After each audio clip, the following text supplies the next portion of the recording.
Hey, what's going on YouTube? This is Sever7, and today we are taking a look at the Ferra Monster Ferrox, and that's with the ultimate goal of seeing if it's worth adding to your collection or your daily carry rotation. Now, this did get sent in by the Lefty Pass Around group, so big shout out to those guys. It was designed by Ferra Monster in-house, and I believe Ferra Monster is actually their own OEM, so somebody can fact check me in the comments, but I'm like 95% sure that not only are they their own OEM, but they do OEM for other companies, like maybe Best Tech. So now jumping right into it, we've got these really nice, beautiful, like purple abyss carbon fiber front scale, and you can see the purples in there. It looks really, really nice. It feels solid too. Like it feels kind of like titanium. Typically, a front scale, like a show side scale, differing from the back as far as material, would kind of drive me nuts. But this kind of feels like, it feels like titanium.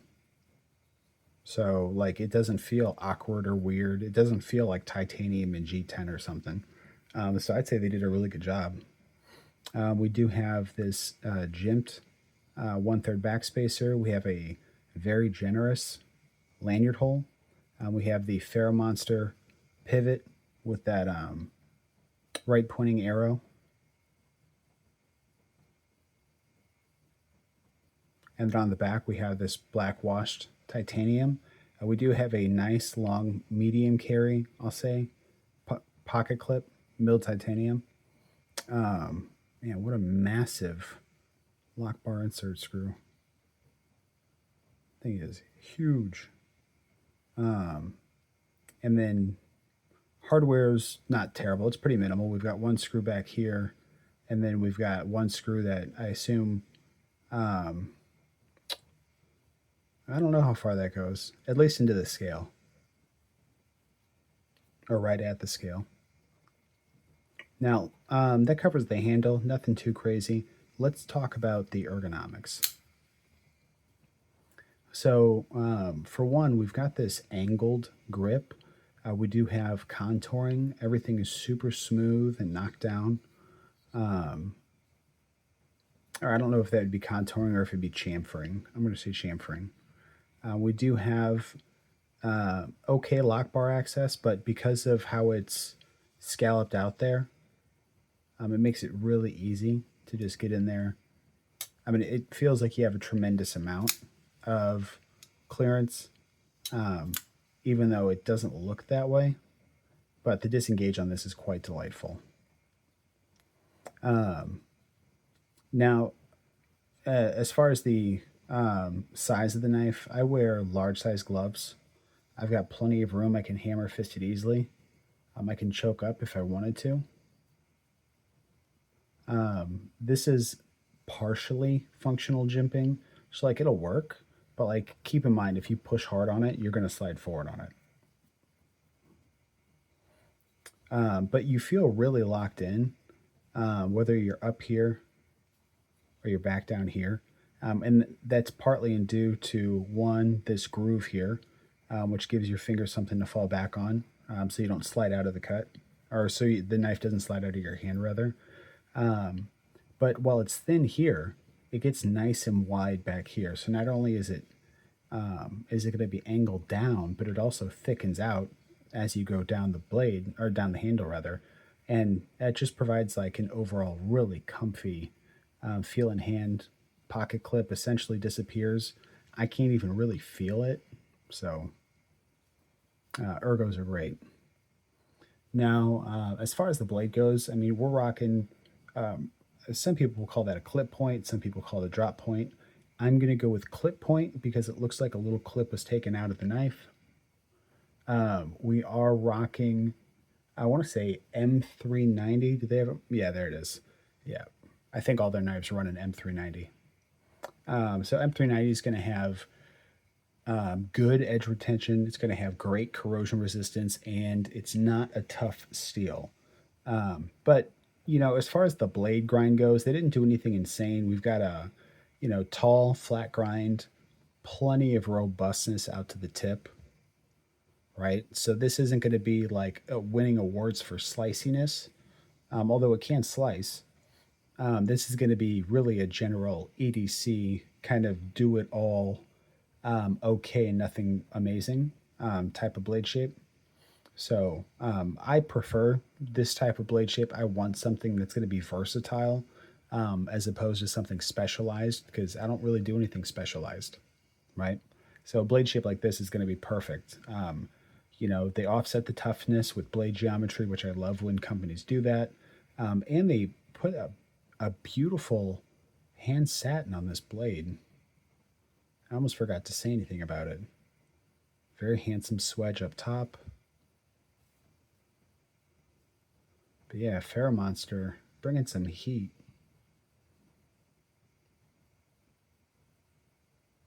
Let's talk a little bit about the sharpening life. So let's see. All right, so our stop pin is coming in nowhere near the sharpening choil. It looks like you'll get a good amount of life off this. I'd say, 4 sharpenings before you start to get a smile. I mean, guesstimate. But yeah, they did pretty good. And if you wanted to cut in your own sharpening choil, you could certainly do that. The stop pin is not ever in contact with this, so you don't have to worry about it. All right. As far as the action goes, we've got our window, and then we've got our flipper tab.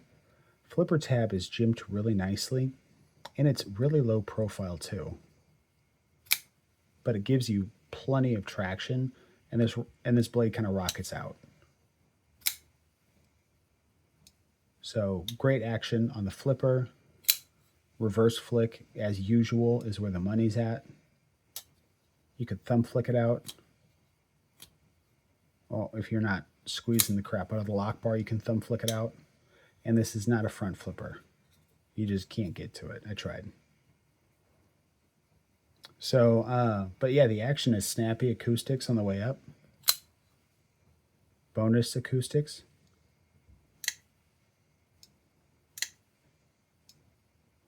And then on the close.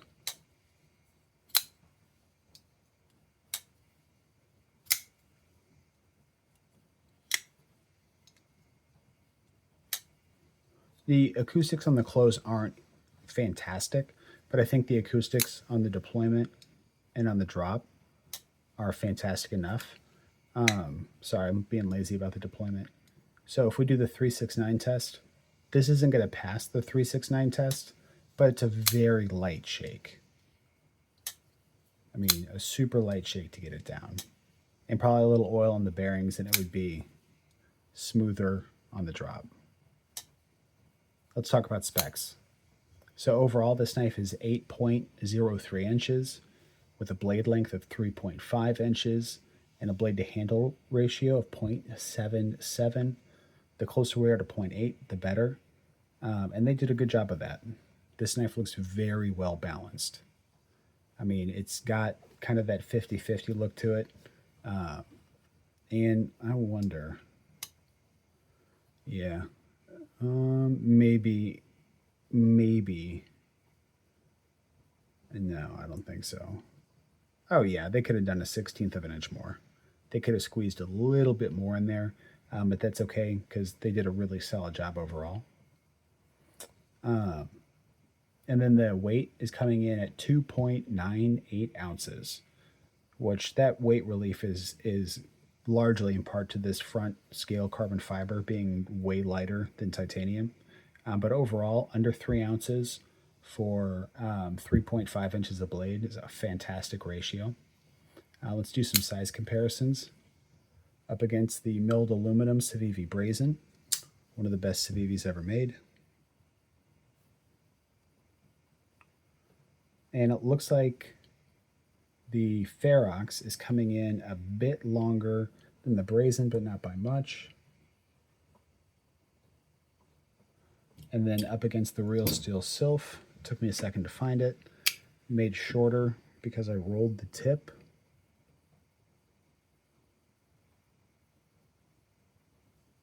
And we're coming in quite a bit bigger than the Sylph. And one of my favorite budget knives of the year, the Migaron Gotov.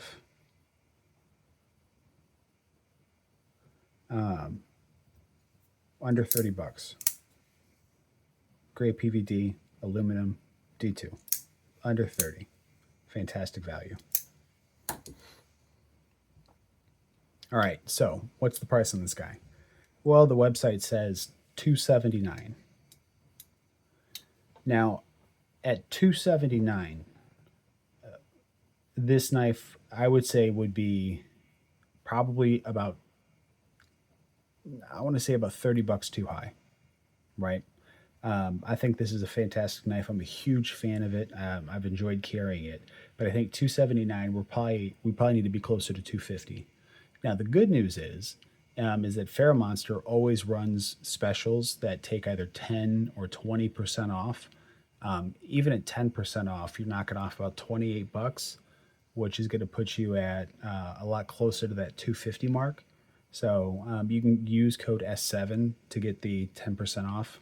I don't think I get anything for it, but it just gets this knife in the range that I would expect it to be for the materials and the build quality. And then if they do 20% off, which I know they run that periodically, and then you're talking at like 56 bucks off, which is awesome. I think I think at 250 this knife is awesome. Like genuinely, 250 bucks, 249, whatever. This is a really great knife. So even if it's like 254 with the 10% off, I would say if you like the aesthetic and this meets your EDC needs, you won't be disappointed by this knife. I wish I got to check out the full titanium version because I feel like that would have cleaner acoustics on it. But I gotta say, this carbon fiber just looks sick. I'm a big fan of the Abyss carbon fiber. Wish they would do like a dark mode where maybe they sprinkled some teal in with the purple, or maybe if they replaced the purple, I think that would be pretty sick. But overall, this is a recommendable knife. I mean, even at 280, it's not egregious. I mean, it's a great knife, right? And I've overpaid for knives willingly before, but luckily in this case, you don't have to. Just use code S7 and get that 10% off. I will have this knife linked in the description, so feel free to use that link and get the savings. For me, daily carry. This is what the knife is built for.